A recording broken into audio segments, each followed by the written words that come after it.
फडणवीसांनी तुमच्या नवऱ्याची बदनामी केली म्हणून आता सुनेत्रा पवारांनी अब्रू नुकसानीचा दावा ठोकावा असं आवाहन संजय राऊतांनी केलंय।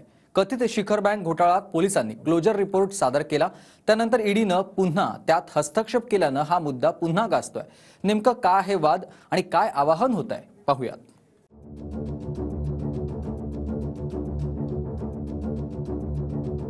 श्रीमती सुनेत्रा अजित पवार यांना आव्हान आहे, त्यांनी आपल्या नवऱ्याची जी बदनामी झाली त्याबद्दल देवेंद्र फडणवीस यांच्यावर अब्रू नुकसानीचा खटला दाखल केला पाहिजे।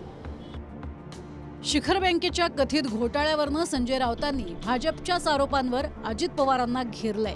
काही दिवसांपूर्वी महाराष्ट्र सरकारच्या आर्थिक गुन्हे शाखेनं कोर्टात क्लोजर रिपोर्ट सादर केला होता। आता ईडीनं या क्लोजर रिपोर्टला विरोध करत हस्तक्षेप याचिका दाखल करण्याची परवानगी मागितली आहे। क्लोजर रिपोर्ट काय असतो ते आधी समजून घेऊया।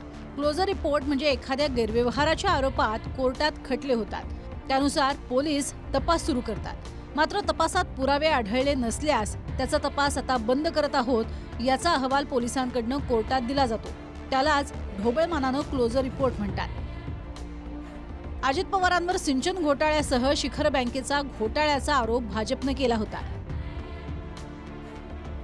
त्यामुळे घोटाळ्याचा जर क्लोजर रिपोर्ट द्यावा लागला असेल तर पुरावे कुठे गेले याचं उत्तर फडणवीसांनी द्यावं, आणि जर घोटाळा झालाच नसेल तर अजित पवारांच्या कुटुंबियांनी भाजपवर अब्रू नुकसानीचा दावा ठोकावा असं आव्हान संजय राऊतांनी दिलंय। फडणवीसांनी आरोप केले होते, अजित पवारांवर तुरुंगात टाकण्याची भाषा केली, त्यानुसार गुन्हे दाखल झाले आणि आता तुमचं गृह मंत्रालय त्याला क्लीन चिट देत आहे। माझं श्रीमती सुनेत्रा अजित पवार यांना आव्हान आहे, त्यांनी आपल्या नवऱ्याची जी बदनामी झाली त्याबद्दल देवेंद्र फडणवीस यांच्यावर अब्रू नुकसानीचा खटला दाखल केला पाहिजे। या दबावामुळे त्यांना पक्ष सोडावा लागला, कुटुंब सोडावं लागलं, काकांच्या पाठीत खंजीर खुपसावा लागला बचावासाठी। त्याच्यामुळे पार्थ पवार आणि सुनेत्रा पवार यांनी देवेंद्र फडणवीस आणि भारतीय जनता पक्षाच्या विरोधामध्ये अब्रू नुकसानीचा खटला दाखल करावा आणि मग बारामतीमध्ये जाऊन मतं मागावी। हा तपासाचा भाग आहे। तपासामध्ये काय आढळलं त्या बेसिसवर हे निर्णय होत असतात। शेवटी हे मॅटर कोर्टामध्ये आहे, त्यामुळे कोर्ट याच्यावर आवश्यक तो निर्णय घेईल। ईडीला त्याची भूमिका मांडायची असेल तर त्यांना ते मांडण्याचं त्या ठिकाणी अधिकार आहे। गेल्या 4 वर्षात बदललेली सत्ता समीकरणं आणि शिखर बँक प्रकरणात फायलीचा तपास सुरू किंवा बंद करणं या मालिकेत कमालीचा योगायोगही आहे। 26 ऑगस्ट 2019ला शिखर बँक प्रकरणात अजित पवारांसह इतर संचालकांवर गुन्हे दाखल झाले। त्यावेळेला महाराष्ट्रात फडणवीसांचं सरकार सत्तेत होतं। 2019 मध्ये मवियाचं सरकार सत्तेत आलं आणि योगायोगानं 2021 मध्ये या प्रकरणात पोलिसांनी क्लोजर रिपोर्ट सादर केला। त्याच्या 2 वर्षांनी म्हणजे 2022ला मविया सरकार जाऊन शिंदे फडणवीसांचं सरकार आलं। 2022 मध्येच ईडीचा दाखला देत आम्हाला या प्रकरणात पुन्हा तपास करायचा आहे असं म्हणून पोलिसांनी अर्ज केला। 2023 मध्ये अजित पवारांचा गट सत्तेत सामील झाला आणि त्याच्या जवळपास 7 महिन्यांनी योगायोगानं या प्रकरणात पोलिसांनी क्लोजर रिपोर्ट सादर केला। जवळपास 15 ते 20 वर्षांपूर्वी शिखर बँकेनं 23 सहकारी साखर कारखान्यांना कर्ज दिलं होतं। ते कारखाने तोट्यात गेल्यानं ती कर्ज बुडीत खात्यात गेली। मात्र तेच कारखाने नंतर काही नेत्यांनी खरेदी केले आणि पुन्हा त्याच कारखान्यांना शिखर बँकेनंच कर्ज दिल्याचा आरोप झाला। या साऱ्यामध्ये शिखर बँकेला 2061 कोटींचा फटका बसल्याचा आरोप करण्यात आला होता। केलेल्या आरोपांवर आता भाजपकडनंच नेते उत्तर मागू लागलेत। माजी गृहमंत्री अनिल देशमुखांवर कथित 100 कोटी वसुलीचा आरोप झाला। मात्र जेव्हा चार्जशीट कोर्टात दाखल झाली तेव्हा त्यात 100 कोटींऐवजी 4 कोटी 71 लाखांचा आरोप होता।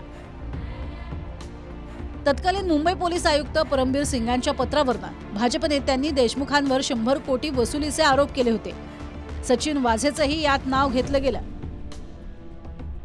मात्र कोर्टात साक्ष देताना आपण ते आरोप ऐकीव माहितीवरती केल्याचं परमबीर सिंगांनी सांगितलं। तर देशमुखांनी किंवा त्यांच्या पीएनी आपल्याला वसुलीचे कोणतेही आदेश दिले नसल्याचं सचिन वाझेनं कोर्टापुढे म्हटलं। विशेष म्हणजे अनिल देशमुखांवरच्या कथित आरोपांवर माजी न्यायमूर्ती चांदीवालांची समिती नेमली गेली। त्या समितीचा अहवाल 1.5 वर्षांपूर्वी सरकारला प्राप्त झालाय. मात्र तो अहवाल सरकारनं अद्यापही विधानसभेत न मांडल्यानं खुद्द अनिल देशमुखच तो अहवाल समोर आणावा म्हणून भाजपला आवाहन करतायत.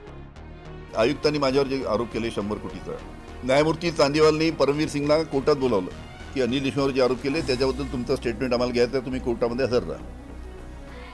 त्यांना पहिला समन्स पाठवला आले नाही, दुसरा पाठवला नाही, 6 समन्स पाठवून सुद्धा ते कोर्टामध्ये हजर झाले नाही. ज्यांनी माझ्यावर आरोप केले त्यांनी. आता एकदा चांदीवालचा अहवाल ऑफिशियल अहवाल जो जर त्यांनी टेबल केला आणि जनतेसमोर आणला त्यातले मुद्दे पाहू आता काय काय त्यांचे ऑब्झर्वेशन आहे, तर त्या हिशोबाने आम्ही पुढचं पाहू. आता तुम्हालाही जास्ती सांगायची आवश्यकता नाही, तुमच्याही लक्षात आलं असेल, वेळ आली की नाव सांगेल मी, आमच्या विदर्भातलेच आहेत. त्यांना देशमुखांना कशा प्रकारे ब्लॅकमेल करण्यात आलं त्याला मी साक्षीदार आहे. की तुम्ही त्यांच्यासमोर एक ॲफिडेव्हिट ठेवण्यात आलं होतं गृहमंत्री असताना, ज्याच्यावर सही करा, नाहीतर तुमच्या मागे ईडी लावू, हे 100 कोटीचं प्रकरण खंडणीचं लावू, हे त्यांना सांगण्यात आलं. आणि त्या संदर्भात देशमुखांकडे पुरावे आहेत हे मी पाहिले. देशमुख साहेब झुकले नाहीत बरं का, ते लढत राहिले आणि शेवटी सुटले आणि ते जे बोलत आहेत ते सत्य आहे. कृष्णा सोनारवाडकर, TV9 मराठी, मुंबई.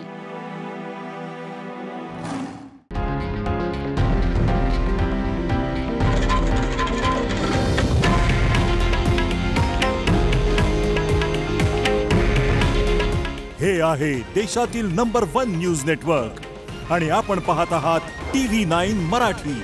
काळजी तुमची, हित महाराष्ट्राचं.